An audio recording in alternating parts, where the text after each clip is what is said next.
umukwe. icyo gihe ubwami bw'Imana, haleluya, ubwami bw'Imana cyangwa ubwo mu ijuru buzagereranywa n'abakobwa 10 ngo bajyanye amatabaza yabo bajya gusanganira umukwe. Umurongo wa 2 uragira uti ngo ariko muri abo 10, ngo ariko muri abo 10 5 bari abapfu, 5 bari abapfu, abandi 5 bari abanyabwenge, abandi 5 bari abanyabwenge. Umurongo wa 3 uragira ati abapfu bajyanye amatabaza yabo, abapfu bajyanye amatabaza yabo ntibajyana n'amavuta. Haleluya. Umurongo wa 4 ukagira uti ariko abanyabwenge bo bajyana amavuta mu mperezo zabo hamwe n'amatabaza yabo. Ngo ariko abanyabwenge bo, Yesu ashimwe cyane, ngo bajyana amatabaza yabo, haleluya, arimo amavuta no mu mperezo. Yesu ashimwe cyane. Umurongo wa 5 uragira ati umukwe atinze, ngo umukwe atinze barahunikira barasinzira. Ngo umukwe atinze bose barahunikira barasinzira. Reka tubanze tuganire ku ijambo ry'Imana. Mana turagushimiye, nuhabwe icubahiro. Tugiye kuvuga ijambo ryawe, ubane natwe Kristo. Icyo yifuza ko cyakoreka aba aricyo gikoreka muri ijambo ryawe, kuko tugiye kuvuga. Reka twe duhinduke mikrofone, nawe wikorere nk'Imana. Iri jambo rigere kuri bene data wese wakirira ijambo, rimugereho Mwuka Wera musanga muganize kubw'ijambo mu izina rya Yesu Kristo. Kandi tukizeye yuko uri kumwe natwe, kandi uraza gukora imirimo n'ibitangaza hagati y'ubwoko bwawe turi kuganira. Mu izina rya Kristo tukizeye, amen. Haleluya. Ijambo ry'Imana riravuga ngo abakobwa 10. Abakobwa 10 harimo abapfu, harimo n'abanyabwenge.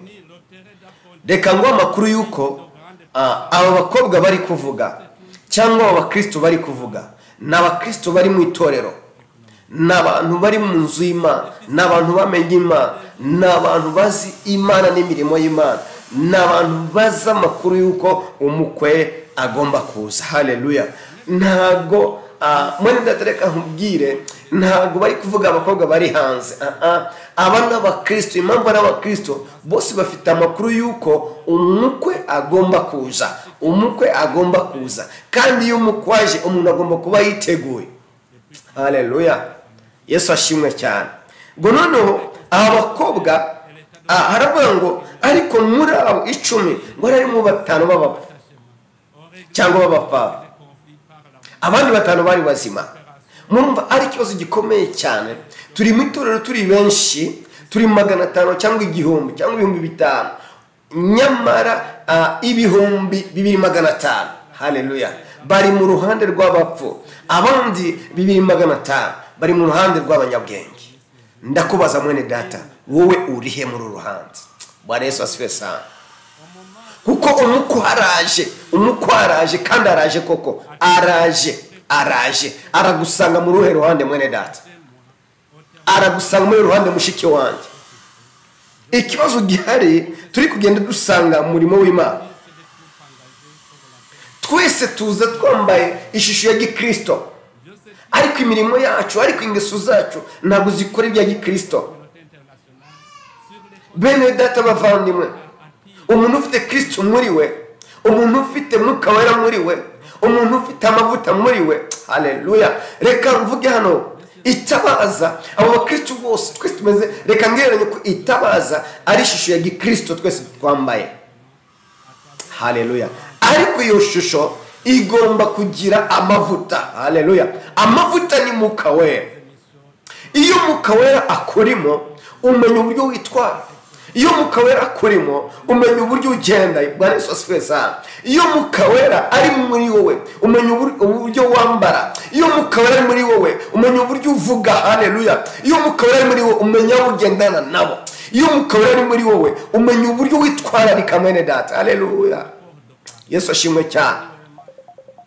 amavuta ngo ariko abanyabwenge ngo bari bafite amavuta mu matabaza yabo, ngo kandi bari bafite n'ayandi mu mperezo. Haleluya. Bari bafite impamba y'amavuta. Bwana Yesu asifiwe sana. Haleluya. Iri jambo ryari rinezeza cyane mwene data. Oh Yesu we, reka rino jambo rikugereho aho uri. Wongere wicare wisuzume, wongere wibaze, ese ko muri quartier banzi ko ndi umukristo, ese ko bene data banzi ko ndi umukristo, ese mu by'ukuri imirimo yanjye, ese ibyo nkora, ese uko mpagaze, ese haleluya, uri mu ruhe ruhande? Bwana Yesu asifiwe sana. Uri mu ruhe ruhande mwene data? Uri hagana he? Nakubwiye yuko teme yanjye iravuga ngo ntago duhwanya. Haleluya. Ntago duhwanye n'ukuri, ntago duhwanye. Twese turi mu itorero ariko ntago dusa. Gusa ndi kuvuga ni mu buryo bw'umwuka. Bamwe barimo baraza bambesha Kristo ngo ariko nyamara muri bo nta mavuta bafite. Abo ni babundi bagaragara ya mirimo yabo. Uyu munsi ari mu itorero, ku mugoroba yagiye mu kabari. Umukobwa uyu munsi yaririmbye, ejo bundi yagiye ku Gisenyi, yagiye n'abandi. Haleluya. Akajya mu bizira. Nta mavuta ariko yambaye ishusho y'ukwera, yambaye ishusho ya Gikristo. Ibyo ni itabaza. Afite itabaza ariko nta mavuta arimo. Barakubatije wakire Kristo nk'umwami n'umukiza, iryo ni itabaza ryawe. N'umuntu wese ukubona mu murimo w'Imana, ukubona mu nzu y'Imana, nyamara abona uri tabaza ryaka. Ariko mu by'ukuri iyo wageze ku ruhande, iyo uri mu kazi kawe, iyo uri mu mirimo yawe, iyo wagiye gusura abandi, iyo watembera mu kandi gace, iyo wagiye mu kindi gihugu, iyo wagiye mu yindi ntara, iyo wagiye mu wundi mugi, ese amavuta yawe araka. Haleluya. Uwo ni muka we. Bwana Yesu asifiwe sana. Uwo ni muka wera.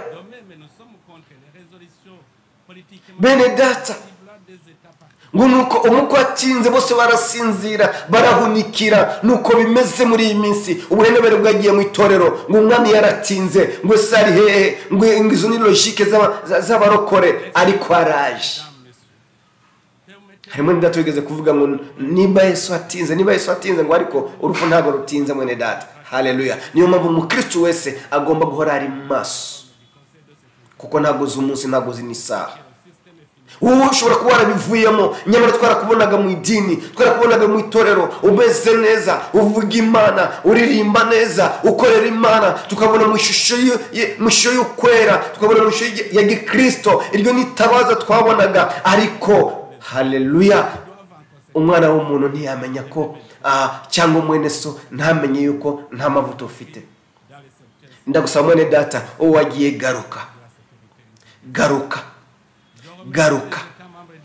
garuka kubera ko hanze ni habi cyane.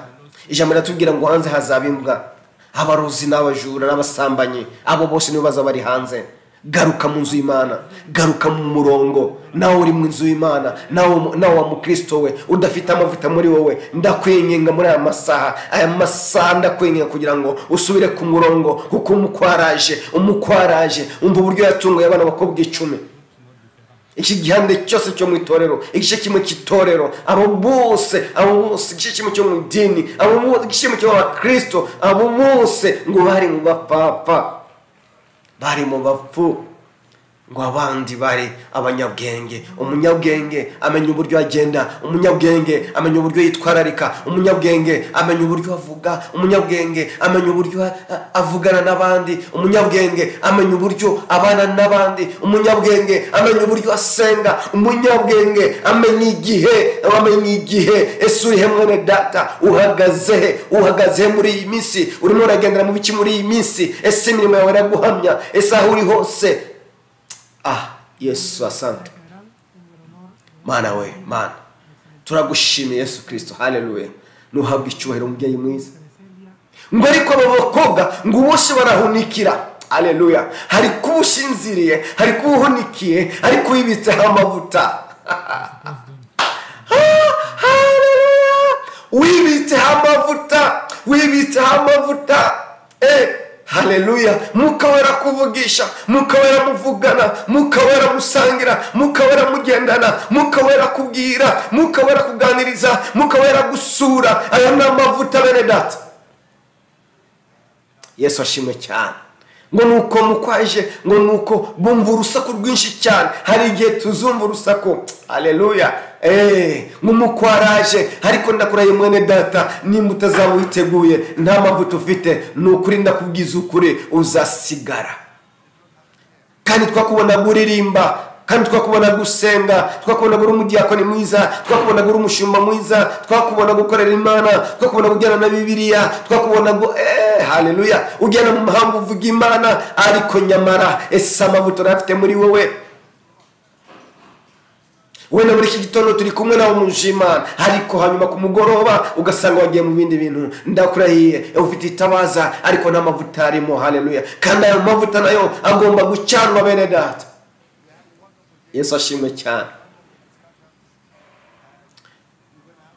Wahawe itabaza. Itabaza ni cyagihe wakiriye Kristo umwami n'umukiza, uramwakira guhitabaza, haleluya. Iryo tabaza twese tukwita umukristo, witwa wa Kristo, witwa wa Kristo. Turakuza ubatizwa, turakuza ukorera Imana, turakuza usenga, turakuza ujya muri nibature, turakuza ujya mu materaniro, turakuza ujya mu makesha, turakuza ujya mu bitaramo, turakuzi. Wahawe itabaza. Ese amavuta yawe ari mu itabaza ryawe mwene data? Ese amavuta yawe araka? Ese amavuta yawe ashobora kongera gushingiza Imana? Ese amavuta yawe, ese uyu munsi Yesu aje yagusanga he? Ndakubwiza ukuri, vayo. Uri mu byaha amasaha, uri mu byaha vayo, dore Yesu araje. Uri mu busambanyi, rekera aho ngaho. Aya ni amahirwe. Ijambo rirambwira ngo icyo wasigarijwe ikereti no kugira ngo utunganye bidatunganije. Ndakurahiye kuba wabonye uyu munsi ni amahirwe ufite kugira ngo ngere wihane. Kuba wabonye aka kanya, nukuri ndakurahiye. Reba abavandimwe bawe, reba mwakuriye rimwe, reba mwavukiye rimwe, reba mwiganye, reba muri quartier, bamwe barapfuye, abandi bakibukwa, ariko wowe warasigaye. Nuko Imana igufiteho umugambi. Nukuri ndakubwiza ukuri, garukira aho ngaho mwene data. Wagiye usambana, ugera mu bintu byinshi cyane. Imana irakureba, ntiwagwara sida, ntabwo ari ubuhanga bwawe, ntabwo ari ubwenge bwawe, ahubwo Imana yagusigaje kugira ngo umve rino jambo, ubundi usubire ku murongo, uze ukorera Imana, uze mu nzu y'Imana. Uko Yesu araje, yarambwira mu Byahishuwe 22 ku murongo wa 14 haba ngo dore ndaje vuba, kandi nzanye ingororano, ngorore buri wese bihwanye n'ibyo yakoze. Nukuri icyo gihe nta mushomeri uzaba uhari, uzahembwa nanjye mpembwe. Imirimo yose wakoze uzahembwa. Uko niko kuri nkubwira. Nimba warasambanye uzahembwa, nimba waribye uzahembwa, nimba warakoreye Imana uzahembwa, nimba waragiye icyerensa nabwo uzahembwa, nimba waragiye wambara ishu ya gikristo utari umukristo nabwo uzahembwa. Icyo gihe nta mushomeri uzaba uhari, ejo nta mushomeri uzaba uhari. Ngo nuko mukwaje, ngo bose barakanguka, ngo babandi b'abapfapfa, ngo basanga nta mavuta bafite mu merezo zabo, basanga nta mavuta bafite mu matabaza yabo, ngo barangije ngo bashaba babandi abanyabwenge, muduhe ku mavuta yanyu. Barababwira ngo reka, ngo nimugende muyashake, nimugende mu bahanguzi muyashake, nimugende muyagure. Bene data, igihe kizagera ushaka umuntu kugusengera ku buryo bitazaba bishoboka, ushaka umuntu kugira inama ku buryo bitazaba bishoboka, uko wabonye umwanya uhagije kugira ngo wumve ijambo ry'Imana. Wumvishe ijambo ry'Imana, waryumvishe ku maradiyo atandukanye, waryumvishe mu nsengero zitandukanye, ndetse no kuri shene zose zitandukanye. Wumvishe ijambo ry'Imana ariko wakomeje kwinangira. Ariko ndakubwira wowe, umutima wawe uri kubwira ngo iki ni igihe cyawe cyo guhindukira. Fata uwo mwanzuro kugira ngo uhindukire. Asante Yesu. Fata umwanzuro. Ufite ubwoba bwinshi mu mutima, iki ni cyo gihe cyawe. Hindukira, Yesu aragushaka. Haleluya. Kwa Yesu birashoboka, kwa Yesu bijya bikunda, kwa Yesu biremera cyane. Ibyananiranye byose, nabonye Yesu akiza za kanseri, nabonye Yesu akiza diabete, na kimwe cyekiranira Imana. Hindukira. Wowe wasubiye inyuma, ndaguhamagara kugira ngo wongere uze. Imana iragushaka. iragushaka, Imana iracyagukunda kuba ugihumeka byonyine, nuko Imana igukunda kuba ukigendesha ibirenge byawe, ukigendesha amaguru yawe, nuko Imana ikigukunze irimo iragutiza amaguru kugira ngo usubire mu nzu yayo, usubire mu murimo wayo. Umva garukira aho ngaho, dore hari imbere hari imitego myinshi cyane. Yesu asante ngo nuko abaraje, ngo nuko amaze kuza, ngo bose barakanguka. Icyo gihe twese tuzakibona, kandi bizabaho. Mujya muvuga ngo n'ayandi y'abarokore, siko bimeze. Iri ni ijambo ry'Imana, kandi ijambo ry'Imana uwo ni Yesu Kristo. Ijambo tuvuga ni Kristo, tuvuga ni Kristo muzima, tuvuga bene data. Ndakurahiye aya ni amahirwe wari ufite, ndetse kuri iyi tariki ya 30 y'ukwezi kwa 11 twinjira mu kwezi kwa 12. Ni ukuri ndakubwira, Imana yakurinze byinshi. Ongera usubize amaso inyuma, urebe uburyo Imana yabanye nawe, urebe uburyo Imana yagukunze, urebe Imana yagiye ikugwanirira. Wagiye urenga ibintu byinshi cyane, Imana irakugwanirira. Ariko Yesu we, umva, iyo nibutse imirimo y'Imana, iyo tugiye kuryama tubona ari ibisanzwe bene data, ariko ndakurahiye, umva, Imana itegetse, Imana ikurekuye gato, udushishitwaza tukinjira mu mazuru, tukinjira no mu matwi, ndetse ibinyenzi byaza bikinjira gutyo, ariko Imana ikomeza ikakurinda we, igakurinda mwene data, kuko utabona izo mbaraga z'Imana, kuko utabona ubwo bwiza bw'Imana, ngo usubire mu murongo. Haleluya. Wagiye ukora ibintu byinshi cyane, Imana ikakwihorera, Imana ikakureka, ugagira ngo niba munyabwenge. Ukaza mu nzu y'Imana ukabwiriza, ukaza mu nzu y'Imana ukabesha abakristo, uhagaze no ku gatuti uri kuvuga Imana ukabesha, uri muri babandi b'abapfapfa. Haleluya. Iri jambo ntabwo rireba abakristo gusa, rireba n'abapotre, rireba bose, abose baremwe n'Imana. Iri jambo rirabareba. Hindukira mwene data, hindukira, va mu ngeso mbi, va mu bigirwamana, va muri ibyo by'abapfumu, va muri ibyo by'abarangi, va mu zindi mbaraga, uzokurikira Imana. Uze hano, Imana iragushaka, uze mu murongo wayo, iragushaka. Humura, ntacyo yibube. Ufite ubwo kuvuga ngo se nimvamo, ngo nimbivamo, ese Imana izagutabara, humura, Imana izagutabara, humura. Ni nyamaboko kandi ikije kuri ku ntebe y'imbabazi, Imana irahari. Biriya byose wakoze ubona ari byinshi cyane, ukuba Imana itakubabarira, uwo ni umwanya kugira ngo ubabarirwe. Ni umwanya wawe. Witinda, va mu byaha. Ijambo ry'Imana atubwira muri Yuda. Haleluya. Yesu urakoze, mwami w'abantu. Shimwa Jehova, shimwa data wa twese, shimwa byiringiro bizima, shimwa mwami w'abantu, shimwa mwami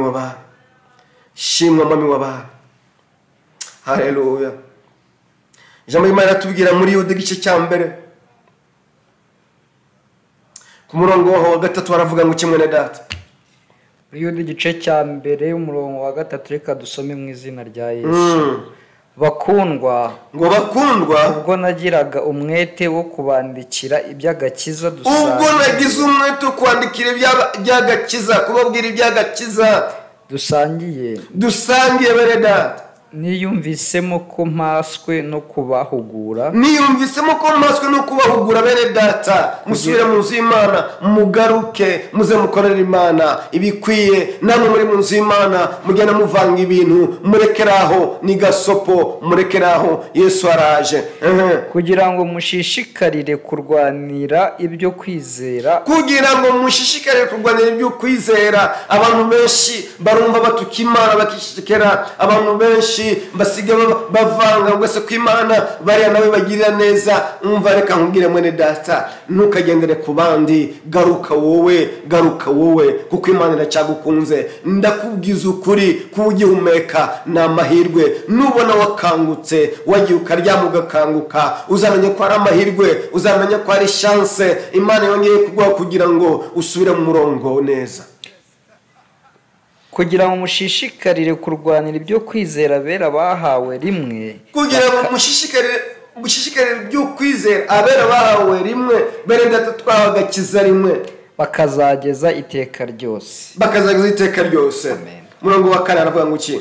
Murongo wa 4 urakomeza ugira uti kuko hariho bamwe baseseye muri mwe, kuko hariho bamwe baseseye muri twe, abo ngabo ni babandi batabasha kwihangana, abo ni babandi binjiza ibizira mu murimo w'Imana, abo ni babandi bavanga, abo ni babandi bavuga Imana bakagerekaho kujya kuraguza, abo ni babandi bavuga Imana mu kanya gato ukabasanga mu manoji, abo ni babandi baba barya ruswa bakarya ruswa bari mu nzu y'Imana, abo ni babandi batukisha Imana yabo bagiye hanze, abo ni babandi batukisha Imana yabo bari imbere y'abadelila, abo ni babandi batukisha Imana bamenye bo haleluya bakiyambura agakiza. Ariko ndakubwiye bene data, abo baseseye abo ngabo nabo ndababwira ngo Kristo araje, murekeraho, na mahirwe ugifite kuba ugihumeka, na mahirwe kwihana. kuko hari bamwe baseseye muri mwe rwihishwa bagenewe kera gucirwaho iteka. Nukuri hari benshi baje, niyo mpamvu udakwiye kurebera ku mwene so, ugomba kuza mu gakiza gakorera Imana, ngo kuko benshi baje rwihishwa barinjira, abo begereye abashumba, abo begereye abadiyakoni, abo begereye abaririmbyi, abo begereye protokole, abo begereye abakristo muri rusange, binjiye rwihishwa baraza barasesera abo ngabo. Niyo mpamvu bamwe bose ko mu pasiteri yaguye ngo ngewe se ndekareka, ntabwo ari uko mwene data nawe yaraseseye, nawe yaje rwihishwa. Ni abantu batubaha Imana, bahindura ubuntu bw'Imana yacu isoni nke, bakihakana Yesu Kristo ari we wenyine databuja n'umwami wacu. Abo ni babandi baza bakihakana Kristo. Amagambo nayavuze mwene data, nugera imbere y'icupa ukarenywa uzaba wihakanye Kristo wamenye. Mwene data, nugera imbere y'inkumi ukagwa uzaba wihakanye Kristo wamenye. Mwene data, nugera imbere y'amafaranga mu by'ukuri ukiba uzaba wihakanye Imana wamenye. Ndakurahiye umwanya uzisanga nawe muri babandi batanu b'abapfu, muri babandi batanu b'abapfapfa, muri babandi batanu batita ku by'Imana, muri babandi baseseye, ariko nawe aracyafite amahirwe kugira ngo mu by'ukuri uhindukire ukorera Imana. Imana iteze amaboko iraguhamagara kugira ngo uze. Bene data, numva amagambo twagomba kuganira Imana yaduhaye kuri umugoroba ndetse kuri aya masaha. Ndabwira abari hanze y'igihugu, abari Burayi, abari muri za Amerika, abari muri Aziya, mwese iri jambo rirabareba. Nukuri ndakurahiye, Yesu araje. Hindukira. Abantu benshi baseseye mu madini bagiye gushaka amafaranga, abo ni babandi batukisha Imana yacu. Abantu benshi bagiye mu murimo w'Imana bagiye kugira ngo basabye ijambo ry'Imana, ariko ndakurahiye n'amahirwe uracyafite kugira ngo nawe uhindukire. Yesu ateze amaboko aragushaka. Yesu shimwe mwami w'abami.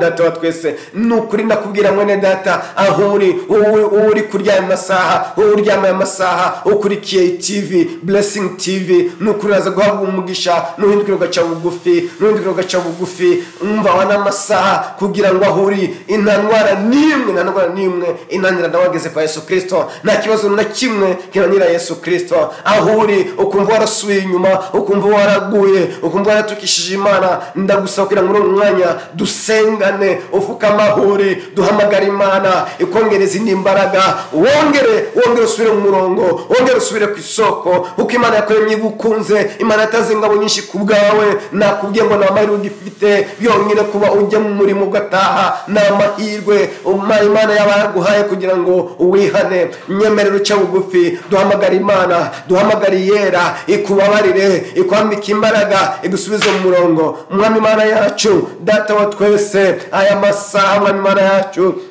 ndagushimye kubw'ijambo ryawe. Nuhabwe icyubahiro mubyeyi mwiza, urakoze papa kuri umwanya watuganeye. Nushimwe gitare cy'amahanga, nushimwe mwami Yesu, wowe Uwiteka nyiribihe, sinya ahubwo ni wowe uri muri nje. Mu izina rya Kristo Yesu ndasengera bene data, abari mu gihugu, abari hanze y'igihugu, abari mu mahanga, impande zose, ku mpera z'isi zose. Uwiteka nyiribihe, umvira ijambo mwami, akumva akozweho. Aya masaha ndasenze ndasenze kugira ngo mwami Imana yacu umwuka wera mugarukeho, mwami Imana, kugira ngo igihe cyo gucana amatabaza yacu nikigera Kristo, nikigera mubyeyi mwiza, amatabaza yabo basanga arimo amavuta mu izina rya Yesu Kristo. Ndasengera agakiza kabo batazatungurwa mwami Yesu.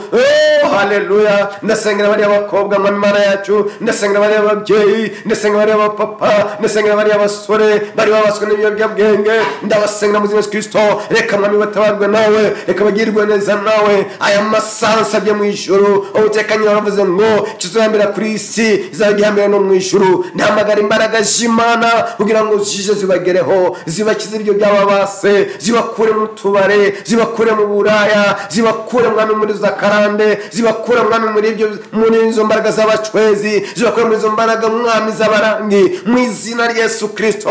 Mwami Imana yacu, reba abaciye bugufi, wongera bongera imbaraga Kristo, basubire mu mwami w'abami. Kandi mwami Imana yacu, niyo mara gutera intambwe, mwami Mwuka Wera wongera ubagereho, usabane nabo, ubagirire neza, ubahe mwami bineza, ubahumure muri bo, mu izina rya Yesu Kristo.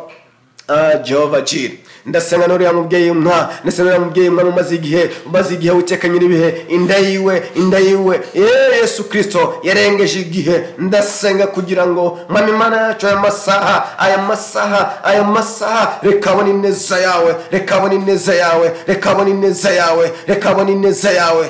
ineza yawe, ndategeka kubyara kwiwe kandi akabyara neza mu izina rya Yesu Kristo. Uwiteka nyiribihe, uri umwanzi yapangiye agisida, izo agisida ndazikuraho mu izina rya Yesu Kristo, ndazikuraho mu izina rya Yesu Kristo. Jehova, ndazikuraho mu izina rya Yesu Kristo. Reka abe muzima katika jina la Yesu. Uriya muntu umaze igihe mu kagari atagenda, byarize nkatazi uko byaje, ndategeka guhaguruka kwiwe mu izina rya Yesu Kristo, mu izina rya Yesu Kristo, mu izina rya Yesu Kristo, mu izina rya Yesu Kristo, mu izina rya Yesu Kristo. Jehova ndagushimiye. Ijambo riratubwira ngo nidusenga dushimiye kumvishe gusenga kwacu. Nushimwe mubyeyi mwiza, nuhabwe icubahiro. Urakoze Data wa twese, mu izina Yesu Kristo, amen. Mwijuru bere Imana, fite umuntu uvugira, n'umukuru w'abatambyi, kandi twarukundo. Haleluya. Mpamya yuko izina ryanjye riri ku mutima we. Haleluya, haleluya, haleluya, haleluya. Izina ryanjye riri ku mutima wiwe. Haleluya. Turagushimiye Yesu. Ubwamvugira na mwanzi wamunyirukanaho, Satani yanyibukije gukiranirwa kwanjye, ashaka kunyiyebesha, byanumbira mu ijuru. Ndeba y'umukiza wanjye wabinuyeho rwose, kera yaramongere, nuko sinzarimbuka. Amen. Haleluya.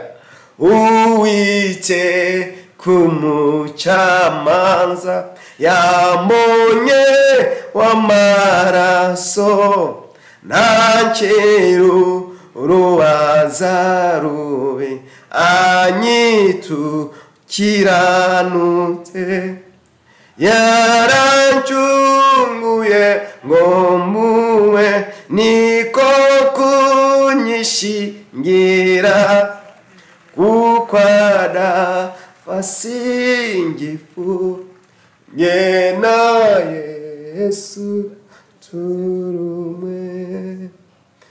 Shalom, shalom. Mwari muri kumwe na Evangeliste Alexandre Honeste. hano kuri TV Blessing TV. Imana ibaha umugisha, baduhaye umwanya, Imana ibagurira imbago, Imana ibagirire neza kandi ibaha umugisha mwinshi cyane. Mu by'ukuri ndagusaba kugira ngo wenda wakora comments kugira ngo tubashe kumenya aho twagenda ko urugendo turimo twese tugenda tungurana ibitekerezo.